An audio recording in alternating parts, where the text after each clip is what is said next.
अहमद साहब, गुफ्तगू का आगाज आपसे। सर, आज वजीर कानून जनाब आजम नजीर तारड़ साहब भी कह रहे थे कि ये जो बयान है गुज़िश्ता रोज जो सामने आया और अहम गवाह का जो ये बयान है, उसकी रोशनी में और पाकिस्तान तहरीक इंसाफ के चेयरमैन से जब इन्वेस्टिगेशंस नेचुरली होंगी, इंक्वायरी होगी, तो पीटीआई चेयरमैन का जो अपना बयान सामने आएगा, तो उसकी रोशनी में वो कह रहे हैं, उसको सामने रखते हुए ऑफिशियल सीक्रेट एक्ट की मुतालिका शिकें और दफात जिसमें वो मेंशन किया उन्होंने आज सेक्शन 3, सेक्शन 5 और सेक्शन 5 की क्लॉज ए और बी, उन्होंने कहा कि FIA being the investigating agency वो डिसाइड करेंगे कि ये इसको इंक्वायरी को वो क्रिमिनल प्रोसीडिंग की में कन्वर्ट करके किसको आगे रेफर करते हैं। लेकिन सर, बुनियादी सवाल ये है कि ऑफिशियल सीक्रेट साइफर को लेके ये जो ऑफिशियल सीक्रेट एक्ट के तहत केस कैसे बनता है आपके ख्याल में? देखिए, ये मेरे ख्याल में जिस अंदाज में इसको प्ले किया जा रहा है वो उतना केस कोई नहीं है। जहां तक ये तो जो डिफेंस काउंसिल की मीटिंग हुई थी उसके अंदर भी ये ऑन रिकॉर्ड है, उनके मिनट्स आप देख लीजिए कि एक इंटरफेरेंस, वो कहते हैं कि इंटरफेरेंस हुई है, कॉन्स्पिरेसी नहीं थी। तो इंटरफेरेंस हुई है पाकिस्तान के इंटरनल मामला में, अगर उसको उन्होंने नाम कुछ भी दे दें, बट तो क्वेश्चन इज के कहते हैं कि where there is smoke there is fire. उसकी इंटेंसिटी कम थी या ज्यादा थी? ये बात इस बात से भी तकवीत मिलती है इसको कि इस दौर में जब ये वाकया जो है वो हाईलाइट हुआ, दुनिया में एकदम से यूनिपोलर वर्ल्ड से बाइपोलर वर्ल्ड बन गई और ग्रुपिंग हो गई है।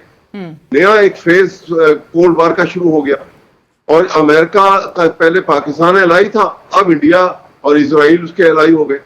तो वो पाकिस्तान के ऊपर इस किस्म के हमले जो हैं बड़े दबाव और तेजी से हो रहे हैं कि जिसमें पाकिस्तान की आर्म फोर्सेस को कमजोर किया जाए, पाकिस्तान की न्यूक्लियर कैपेबिलिटी को खत्म किया जाए ताकि वो इंडिया का सैटेलाइट बन जाए। ये सारी स्ट्रेटजी थी जिसकी वजह से वो इमरान खान एक बहुत बड़ी हर्डल था उनके दरमियान में, और वो एक उसने उस बात को अगर हाईलाइट किया है सर, जरा माजी में पीछे चले। लेकिन अहमद साहब, कतर कलामी की माफी, जी मैं ये कह रहा हूँ कि उस जरा पीछे चले जाइए। तो जब भुट्टो साहब को 1977 में हटाया गया था, और यह अभी हटाया नहीं गया था बल्कि वो इलेक्शन की रिगिंग के ऊपर बड़ा एजुटेशन तेज हो गए थे, तो उन्होंने भी लहरा के एक खत दिखाया था और कहा था कि white elephants are after me, grey horns are after my blood. America के सर, ओदे की खिलाफ सर हल्फ की खिलाफ वर्जी की है साबिक वजीर आजम के नहीं आपके ख्याल में? नहीं, मैं नहीं समझता। ये तो जब ट्रायल होगा तो पता लगेगा ना खिलाफ वर्जी कौन सी हुई है इसके अंदर। एक बात है उसकी इंटेंसिटी ज्यादा है या कम है। खिलाफ वर्जी अगर हुई है तो वो पाकिस्तान के आइन की हुई है जो सुप्रीम कोर्ट में पीडीएम की हुकूमत ने की है, जजिस को तस्लील किया है, उनको चीफ जस्टिस को तस्लील किया है, ये खिलाफ वर्जी है। अच्छा, इसके ऊपर कार्रवाई होनी चाहिए। आर्टिकल यहाँ अप्लाई होता है। राइट, अमजद शाह साहब, जी अमजद शाह साहब, आपके ख्याल में मौजूदा हुकूमत का भी जो मौकिफ सामने आ रहा है, पहले वो कहते थे और अभी भी वो कह रहे हैं कि जी साबिक वजीर आजम ने अगर इसको अपनी पॉलिटिकल इंटरेस्ट के लिए, पॉलिटिकल माइलेज हासिल करने के लिए इस्तेमाल किया, तो मौजूदा हुकूमत की भी बहरहाल साइफर को इस्तेमाल करने की स्ट्रैटेजी के हवाले से वही इंप्रेशन सामने आ रहा है। बट जुर्म है क्या सर साइफर, जिसके कॉन्टेंट्स के हवाले से अभी अहमद साहब भी जिस तरह बता रहे थे कि 2 NSC मीटिंग्स कॉल हुई, उसके कॉन्टेंट्स के हवाले से काफी तशवीशनाक बात सामने आई, कौमी सलामती को के हवाले से वो एक खतरे वाली बात थी कि अगर हमारे इंटरनल मैटर्स में कोई इंटरफेयर कर रहा है। लेकिन ये जुर्म सामने लेकर आना कि वजीर आजम, साबिक वजीर आजम से वो मिसप्लेस हो गया ओरिजिनल साइफर, ये एक बड़ा जुर्म है आपके ख्याल में? इस तरह से है कि कुछ डॉक्यूमेंट क्लासिफाइड होते हैं और ये डॉक्यूमेंट जो साइफर्स है जो आपकी फॉरेन मिनिस्ट्री में आते हैं, वो सिर्फ प्राइम मिनिस्टर और आपके आर्मी चीफ और आपकी जो फॉरेन मिनिस्टर है इनके पास होते हैं। और उस तरीकाकार उसका ये है कि वो देखने के बाद उसको जाया करते हैं, उसको जला देते हैं या उसको वापस फॉरेन मिनिस्ट्री में भेजते हैं। ये उसका जो प्रोसेस है वो ये है। इमरान खान साहब ने जो साइफर बाहर हिलाया और जिस तरह से उन्होंने कहा, तो ये मैं समझता हूं कि ऑफिशियल सीक्रेट एक्ट 1923 की खिलाफ वर्जी थी ان کا جو اوتھ تھی آرٹیکل 91(5) کے تحت کہ وہ کوئی بھی ایسی انفارمیشن جو ان کے پاس آئے گی تو وہ اس کو پبلک نہیں کریں گے، اس کی بھی وائلیشن ہوئی ہے. اور آفیشل سیکرٹ ایکٹ کی جو سیکشنز ہیں وہ بالکل ان پر اپلائی کرتی ہیں. اس کے تحت ان کا چونکہ سیکشن 5 جو ہے اس کی دیکھیں اگر تو بالکل وہ اس میں آتا ہے کہ ان کی یہ جو وائلیشن رائٹ. بٹ امجد صاحب جی جی جی جی اس کی جو پنشمنٹ ہے ڈیتھ اور اپ ٹو 14 ایئر امپریزنمنٹ اور 2 ایئر، یہ 3 اس کی پنشمنٹس دی گئی ہیں. اور وہ اوفینس کی جو گریوٹی ہے اس کو دیکھتے ہوئے کورٹ کی ڈسکریشن ہے کہ وہ کون سی سزا ان کے لیے پرسکرائب کریں. So 2 years and up to 14 years considering کہ اس کی نوعیت کیا ہے جن کی. لیکن امجد صاحب ایک سوال اور اس سے متعلق، سپریم کورٹ میں درخواست گزشتہ سال بھیجی گئی تھی اس کی تحقیقات سے متعلق، آپ کے خیال میں کیوں سپریم کورٹ نے انٹرٹین نہیں کی، اور آپ نہیں سمجھتے کہ کر لینی چاہیے تھی تاکہ حقائق منظر عام پر آ جاتے؟ دیکھیں سپریم کورٹ کو میں سمجھتا ہوں کہ وہ اپنے اسی حدود میں رہنا چاہیے جو آئین نے اس کو دیا ہے. یہ ایگزیکٹو کا کام ہے اس کو انویسٹیگیٹ کرنا، اس کے بارے میں کرنا جو بھی طریقہ کار ہوتا ہے. گورنمنٹ یہ تھا کو کمیشن بنایا تھا. بار بار سپریم کورٹ میں یہ جو پولیٹیکل ہماری اپلیکیشنز ہیں انہوں نے سپریم کورٹ کی جو عزت اور احترام ہے اس کو انڈرمائن کیا ہے. تو میرا نہیں خیال کہ ان کو کرنا چاہیے. ٹھیک ہے احمد صاحب، اسی پر آپ کا بھی کامنٹ چاہوں گی. سپریم کورٹ میں درخواست جانا اور تحقیقات کا مطالبہ کرنا جو سابق وزیر اعظم کی جانب سے کیا بھی جاتا رہا بارہا، اور ساتھ یہ جو اقبالی جرم، اقبالی قطع کلامی معافی، اقبالی بیان جو سامنے آیا ہے اس کے حوالے سے ضرور پوچھنا چاہوں گی کہ اقبالی بیان کی کیا اہمیت ہے آپ کے خیال میں؟ کیا دباؤ میں بھی اس قسم کا بیان جو ہے وہ لیا جا سکتا ہے؟ کیونکہ ماضی میں اسحاق ڈار صاحب کے بیان جو ہے وہ سب کے سامنے ہیں، اور جو انہوں نے بعد میں کورٹ میں بھی کہا تھا کہ یہ دباؤ میں آ کے لیا گیا تھا. سو اس کی اہمیت کیا ہے؟ کوئی لیگل سٹینڈنگ آپ دیکھتے ہیں؟ اس کی کوئی اہمیت نہیں ہے. آپ دیکھیے گا کیونکہ جس وقت یہ کیونکہ جب اقبالی بیان کو دیتا ہے تو it is always subject to cross examination. جب ٹرائل میں یہ پیش ہوں گے ان کا بیان جب سامنے آئے گا تو اس کے بعد اس کو ان کو جو ڈیفنس کاؤنسل جو ہے وہ باقاعدہ طور کے اوپر بڑی ڈیٹیل سے کراس ایگزامینیشن کریں گے اور پوچھیں گے بھئی 1 مہینے کہاں گھوم رہے ہو تم، کیوں نظر نہیں آ گئے، اور کیا آپ کو ایسی بات تھی کہ آپ نے خود آ کے کہا کہ میں والنٹیئر کر رہا ہوں یہ بیان دے رہا ہوں. 1 مہینے کے بعد 1 مہینہ غائب رہے. یہ 1 مہینہ غائب نہیں رہے، ان کو غائب کیا گیا 1 مہینے. اس کے بعد ان کو انڈر ڈیورس جو ہے یہ بیان دلوایا کہ کہاں لے کے گئے، کس کے سامنے لے کے گئے، کہیں وہ آئی چیز سامنے نہیں آئی. یہ ساری باتیں جو ہیں یہ جب کھل جائیں گی، یہ چھپنے والی بات تو ہے نہیں. جب ٹرائل ہوگا یہ ساری باتیں کھل جائیں گی اور اس کو پتہ لگے گا کہ ان کنڈیشنز کے اندر پاکستان کا آئین کہتا ہے کہ کسی شخص کو مجبور بھی نہیں کیا جا سکتا کہ تم اپنے خلاف کوئی بیان دو. یہ پاکستان کے آئین کے جو ہے وہ یہ فنڈامنٹل رائٹس میں پروٹیکٹڈ، یہ رائٹ کو پروٹیکٹ کیا گیا کہ آپ ایک آدمی کو مجبور کر سکتے. یہ ساری وائلیشن جو ہیں یہ آپ جو کہہ رہی ہیں یہ ساری باتیں اتنے بھونڈے انداز میں آ رہی ہیں سامنے کہ اس کے نتائج جو ہیں یہ الٹ کے یہ کاؤنٹر پروڈکٹیو ہوں گے. یہ ان کے نتائج انہی کے خلاف جائیں گے. بٹ لیکن احمد صاحب، عمران خان احمد صاحب سابق وزیر اعظم، ان کی جانب سے اس بات کو ایڈمٹ بھی کیا گیا، ایک ایڈمیشن آن ریکارڈ آ چکا تھا جہاں پر انہوں نے یہ بات تسلیم کی کہ سائفر کدھر گیا ان کو نہیں معلوم. تو آپ نہیں سمجھتے کہ یہ اور وہ آڈیو لیک جو سامنے آئی تھی وہ انویسٹیگیشنز میں کافی خطرناک ثابت ہو سکتی ہے؟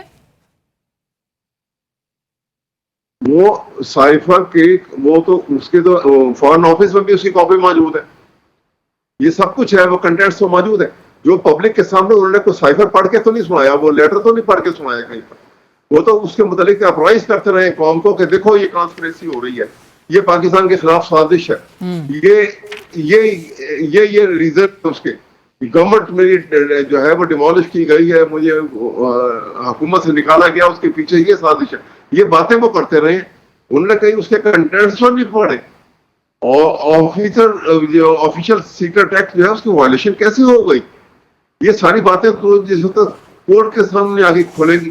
یہ تو ایک ایسے ایک یہ جو ہے کو رائی کا پہاڑ بنایا جا رہا ہے. ایک باقی تمام معاملات میں دیکھا کہ وہ ان کے خلاف کوئی کامیابی نظر نہیں آئی, تو اب یہاں پہ شروع ہو گئے اتنے عرصے تو امجد وہ صاحب نظر نہیں آیا ان کو. آپ کا اوپینین امجد صاحب اس کی یہ باتوں کی یہاں اہمیت ہے. یہاں ٹھیک ہے امجد صاحب, آپ سمجھتے ہیں کہ آڈیو لیک اور اس حوالے سے ایڈمیشن جو سابق وزیر اعظم کا تھا during A T V interview, وہ اس سے کوئی فرق پڑے گا؟ بالکل فرق پڑے گا. یہ سیکشن 164 کی جو سٹیٹمنٹ ہے اعظم خان صاحب کی, ٹھیک ہے, سبجیکٹ ٹو کراس ایگزامینیشن ہے, اس پہ سزا تبھی ہوگی کہ ان کو کراس ایگزامینیشن ڈیفینس کر لے گا. لیکن ادروائز انویسٹیگیشن میں 164 کی ایک اپنی اہمیت ہے, اور یقیناً وہ ایک سٹیٹمنٹ ان کے خلاف موجود ہے. اسی طرح آڈیو لیکس ہیں, اسی طرح اور ان کی سٹیٹمنٹس ہیں جو سامنے موجود ہیں, اور یہ ان کے لیے خطرناک ہو سکتا ہے. اور جو اعظم خان صاحب کا جو بیان ہے, آج خرم دستگیر صاحب کہہ رہے تھے کہ ضمنی طور پر ان سے بھی باز پرس ہوگی, ان سے بھی پوچھا جائے گا, وہ مکمل طور پر اس سے بری ذمہ نہیں ہو سکتے. ایسا ہی ہے سر؟ اعظم خان نہیں, اعظم خان صاحب کی جو سٹیٹمنٹ ہے, اگر پروسیکیوشن اس پر ریلائی کرے گی تو پھر اعظم خان صاحب کو میرا نہیں خیال کہ پروسیکیوٹ کیا جا سکتا. ان سے پوچھ گچھ نہیں ہو سکتی, کیونکہ وہ اب ایک گواہ ہے, اور گواہ کو یہ کسی طرح بھی ایکیوز نہیں بنا سکتے. اگر اس کو ایکیوز بنائیں گے تو پھر تو گواہی ختم ہو جائے گی, پھر تو پروسیکیوشن کو نقصان ہوگا. تو میں نہیں سمجھتا کہ ان کو یہ چارج کریں گے, وہ ایز اے وٹنس ہی اس میں رہے گی. وہ ایز اے وٹنس, لیکن وہ کہتے ہیں کہ ان کی ذمہ داری تھی کہ وہ سابق وزیر اعظم سے, چونکہ انہوں نے وہ کاغذ ان کو دیا تھا تو اس سے ان سے کاغذ کی بازیابی کی بھی ذمہ داری پرنسپل سیکرٹری کی ہی تھی. نہیں, اس طرح سے ہے کہ پرنسپل سیکرٹری کی ذمہ داری نہیں تھی, وہ پرائم منسٹر کی یا آرمی چیف کی یا فارن منسٹر کی ہوتی ہے. اور اس کا پروسیس یہ ہوتا ہے کہ جب سائفر آئے گا وہ ان لوگوں کو انفارمیشن کے لیے دیا جائے گا, اور یہ پھر رپورٹ دیں گے کہ ہم نے اس کو ضائع کر دیا یا اس کو واپس کر دیا. تو یہ دونوں چیزیں جو ہے وہ عمران خان صاحب کے پارٹ پہ نہیں ہے, نہ انہوں نے واپس کیا نہ انہوں نے ضائع کیا, ان کا گم ہو گیا. تو یہ میں سمجھتا ہوں کہ یہ وائلیشن ہے, یہ وائلیشن ہے, اور یہ ایک سنگین جرم قرار دیا جا رہا ہے موجودہ حکومت کی جانب سے, اور جس کے حوالے سے سزا کی بھی جو بات کی جا رہی ہے. احمد صاحب, چیئرمین پی ٹی آئی کی جانب سے سٹے لیا جا رہا تھا اسی معاملے پر, جو کہ آپ کو پتہ ہے لاہور ہائی کورٹ کی جانب سے وہ سٹے ویکیٹ بھی کیا گیا 3 روز قبل. اور آج موجودہ حکومت یہی کہہ رہی تھی کہ تاخیری حربے استعمال کیے جا رہے ہیں, اپنے جو کیسز ہیں کبھی وہ سٹے لے لیتے ہیں, کبھی وہ جج پہ اعتراض اٹھا لیتے ہیں. ایسی ڈیلینگ ٹیکٹکس کیوں اڈاپٹ کر رہے ہیں؟ اور یہ تو سابق وزیر اعظم چاہتے تھے کہ تحقیقات ہوں اور تمام حقائق منظر عام پر آئے, تو وہ 25 جولائی کو ان کو طلب کیا گیا ہے, تو کوپریٹ کریں گے انویسٹیگیٹنگ ایجنسی سے؟ وہ باقاعدہ کوپریٹ کر بھی رہے ہیں. آپ دیکھیے کیسز کی جس انداز کی بھرمار ہے, اور کبھی ان کے ایف آئی آر کی کنٹینٹ کو پڑھے تو اتنے فریبلس اور اتنے فالس قسم کے وہ بنائے ہوئے کہ جس میں ڈائریکٹلی کوئی انوالومنٹ بھی نہیں ہے. آپ سوچیے تو صحیح کہ وہ یہاں بیٹھے ہوئے زمان پاک میں, اور کن کنڈیشن کے اندر یہاں بیٹھے ہوئے, اور ایک قتل ہو جاتا ہے وہاں پر, اور وہ کہہ رہے ہیں کہ جی قتل میں ایف آئی آر میں اسپیشلی جو ہے وہ اس کو ایجنسیوں کے زور پہ اور پریشر کے تحت اس کو ان کا نام لکھوا لیا جاتا ہے. یہ صورتحال جو ہے جہاں پہ پیدا کر دی جائے وہاں پہ سچویشن ڈیٹیریٹ ہوگی, اس کا کوئی پازیٹیو پروگریس تو نہیں ہو سکتی. یہ تو حالات کو خراب کیا جا رہا ہے. ایک شخص کے لیے ایک شخص کو اپنا دشمن بنا کر سائیکولوجیکلی یہ ہے, تو ہم سامنے ہم آ نہیں سکتے ان پاور. اصل میں خوف یہ ہے کہ اگر عمران خان الیکشن ہو جاتا ہے تو پی ٹی آئی چیئرمین جو ہے یہ الیکشن میں تو ان کو بیٹ کیا نہیں جا سکتا, کیونکہ ووٹ بینک ان کو اور بڑھ گیا. اور اگر ایسا ہو گیا تو پھر ہماری خیر نہیں, یہ پرزمپشن ہے. حالانکہ نہ وہ اس قسم کے آدمی ہے, نہ وینڈکٹیو ہے, نہ ایسی کوئی بات ہوگی, نہ ہونی چاہیے.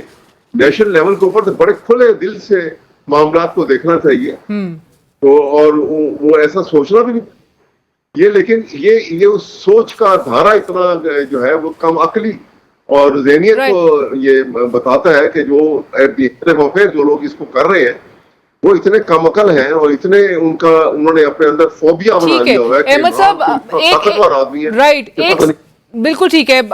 मैं इलेक्शन से मुतालिक ज़रूर सवाल करना चाहूँगी आप दोनों से, और चूंकि साबिक वज़ीर आज़म के हवाले से भी कहा जा रहा है कि जी चाहे मामला साइफर का हो, उन्होंने अपने ओथ की जो है वो वायलेशन की है, लेकिन जहाँ पर 2 सूबों में इंतखाबात होने थे और 90 दिन के अंदर होने थे, कॉन्स्टिट्यूशन में बिल्कुल ये क्लियरली मेंशन्ड है, मैंडेटरी था और नहीं हुए। उसके बाद अदालत के अहकामात भी सुप्रीम कोर्ट के फॉलो नहीं हुए। अमजद साहब, आप इस पे कमेंट करिएगा, क्या मौजूदा वजीर आजम की जानिब से ओहदे की अपने हल्फ की वायलेशन नहीं हुई? क्या वो उसके मुर्तकिब नहीं हुए? क्योंकि फंड्स तो बहरहाल मौजूदा हुकूमत ने ही रिलीज करने थे इलेक्शंस के लिए। असल में इस तरह से है कि प्राइम मिनिस्टर इसलिए जिम्मेदार नहीं है कि प्राइम मिनिस्टर ने वो इसको कैबिनेट को और फिर कौमी असम्बली को इसमें इन्वॉल्व कर लिया, तो अकेली उनकी जिम्मेदारी नहीं। इलेक्शन बिल्कुल 90 डेज में होने चाहिए थे, और मैं समझता हूँ कि गवर्नमेंट को चाहिए था कि इमरान खान साहब की जो डिसोल्यूशन ऑफ असम्बलीज थी उसको अदालत में चैलेंज करते कि ये बदनीति पे मबनी है। तो मेरा ख्याल है इन गवर्नमेंट के पास ज्यादा अच्छा मौका होता उस जगह पे। वहां पे मैं समझता हूँ हुकूमत ने नाकामी उनको हुई है कि उन्होंने वो पिटीशन फाइल नहीं की जहां पे वो रेजोल्यूशन को चैलेंज कर लेते तो सूरत हाल और होती। अदरवाइज 90 डेज लिखा हुआ है, 90 डेज में होने चाहिए थे इलेक्शन। अब वो इस बात पे आते हैं कि आर्टिकल 254 के तहत अगर उस टाइम में ना हो जो कानूनी जो आईनी टाइम दिया गया है तो वो इनवैलिड नहीं होंगे। ये कोई इतना अच्छा आर्गुमेंट नहीं है। राइट, बट आज एक खबर जो सामने आई वो अहमद साहब ये थी कि जो सेक्रेटरी इलेक्शन कमीशन है उमर हमीद साहब, उन्होंने कहा कि इलेक्शन कमीशन तो तैयार है बहरहाल इलेक्शन 60 डेज में हो या 90 डेज में, लेकिन अगर नए सेंसस जो हैं वो मंजूर हो जाते हैं तो फिर हल्का बंदियों के लिए 4 माह दरकार हैं। सर, इसकी जो डिजिटल सेंसस है इसको नोटिफाई करना, चूंकि आपको पता है 12 अगस्त को मुद्दत तो मौजूदा असेंबली की पूरी हो जाएगी, अगर नया सेटअप होता है निगरान सेटअप में, क्या वो ये अथॉरिटी रखते हैं और अप्रूवल दे सकते हैं नोटिफाई करने का डिजिटल सेंसस? देखिए, बात यह है कि देखिए ना, अभी आप इससे अंदाजा लगा लीजिए कि इनकी एक एक्ट को सामने रखें तो उससे आपको इनकी बदनीयती नजर आएगी, जो कुछ जिस अंदाज में ये सारा मामला उन्होंने चलाए हैं। जो उस वक्त जो है 90 डेज ये पीरियड उस वक्त भी आइन के अंदर मौजूद था। सुप्रीम कोर्ट भी बेंच भी ये कह रहा था कि भाई 90 डेज मीन 90 डेज, लेकिन क्या तस्लील अमेज रवैया अख्तियार किया गया था असेंबली के अंदर, पार्लियामेंट के अंदर। पार्लियामेंट इस काम के लिए थोड़ी बनी है। पार्लियामेंट का सिर्फ काम है लेजिस्लेशन करना, ना वो कोई रेजोल्यूशन करके कोई उसको एनफोर्स कर सकते हैं, ना कोई वो एग्जेक्टिव की जो है वो ताकत को इस्तेमाल कर सकते हैं। एग्जेक्टिव बिल्कुल अलग है, ट्राइकोटोमी अथॉरिटी जो है जी पार्लियामेंट है, एग्जेक्टिव जो जुडिशरी है। ये तमाम चीजों का बाला तक रखे। इसका मतलब है कि पाकिस्तान के आइन को मोम की नाक बनाया गया है, जब चाहे उसको इस्तेमाल किया, जब चाहे उसको उठा के फेंक दिया। ये खतरनाक सूरत हाल जो इन्होंने पैदा की है, इसके नतीजे भी बड़े भयानक होंगे, क्योंकि आइन जब आपके एक बेसिक डॉक्यूमेंट जो है उसकी तस्दील हो गई तो बाकी कानून की तो हैसियत कोई नहीं रहती है। तो ये सबसे खतरनाक बात है। आप देखिए, ठीक, लेकिन जो सवाल अहमद साहब, मुझे वक्त की कमी है, लेकिन वो जो नए सेंसस की नई मर्दमशुमारी की मंजूरी के हवाले से नोटिफाई करना निगरां हुकूमत कर सकती है क्या? निगरां जो सेटअप आएगा नहीं करेंगे अभी, तो अभी उसको इग्नोर करेंगे। देख लीजिएगा अभी आप, अब ये क्योंकि ये चाह रहे हैं कि इलेक्शन फौरन करवा लिए जाए, तो अब ये नई सेंसस जो है मर्दमशुमारी को इग्नोर किया जाएगा कि ये बाद में हो जाएगा, पुराने हल्का बंदी के बुनियाद के ऊपर इलेक्शन करवाए जाएंगे। आप देख लीजिएगा ये होगा। और अमजद साहब, आप भी ये व्यू रखते हैं? और जो केयर टेकर्स हैं उनके पास, जो मैं अथॉरिटी के हवाले से पूछना चाह रही थी कि नोटिफाई करने के मजाज हैं? केयर टेकर का बड़ा महदूद किस्म का मैंडेट होता है, उन्होंने सिर्फ इलेक्शन कराना है और डे टू डे जो मामलात हैं उसमें देखना है। ये तो पॉलिसी डिसीजन, ये तो बड़ा डिसीजन है, ये तो मेरा ख्याल है इलेक्टेड नुमाइंदे ही कर सकते हैं। सर, आपको लगता है पंजाब में निगरां सेटअप की जानिब से फिर वायलेशंस हुई हैं? क्योंकि आपको पता है बारहा उनको कहा गया कि जी वो रूटीन मैटर्स पे फोकस करना है, लेकिन ट्रांसफर पोस्टिंग्स और तमाम मामलात जो हैं वो सरफेस करते रहे। आपको लगता है वो वायलेट हुआ है? ट्रांसफर पोस्ट एक तो वो वाली है ना जो रूटीन में होती है, हर 2 साल बाद किसी भी सरकारी मुलाजिम की। अदरवाइज बाकी जो ट्रांसफर पोस्टिंग है वो तो अदरवाइज मेरा ख्याल है निगरान सेटअप के पास इतना अख्तियार नहीं होता कि वो मेजर किस्म के कोई डिसीजन लें। वो सिर्फ रोजमर्रा का जो उस वक्त की जो जरूरत है उसके मुताबिक वो काम करें। Right, thank you so much, बहुत शुक्रिया। इसमें जी जी जी जी जी लिखा हुआ है। जी जी जी जी ये इसमें इलेक्शन एक्ट में 230 सेक्शन लिखा हुआ है, उसमें लिखा हुआ है कि सिर्फ इलेक्शन को फैसिलिटेट कर सकती है जो केयर टेकर गवर्नमेंट है, इसके अलावा उसका कोई काम नहीं है, उसको प्रायर परमिशन के अलावा एक ट्रांसफर पोस्टिंग भी नहीं कर सकती। बिल्कुल स्पेसिफिकली मेंशन है, राइट। सारी वायलेशन की गई है अब तक। सो सिर्फ और सिर्फ असिस्ट कर सकते हैं for the conduct of elections. Thank you so much Ahmed Awais, शुक्रिया आपका भी, और अमजद शाह साहब, thank you for joining us.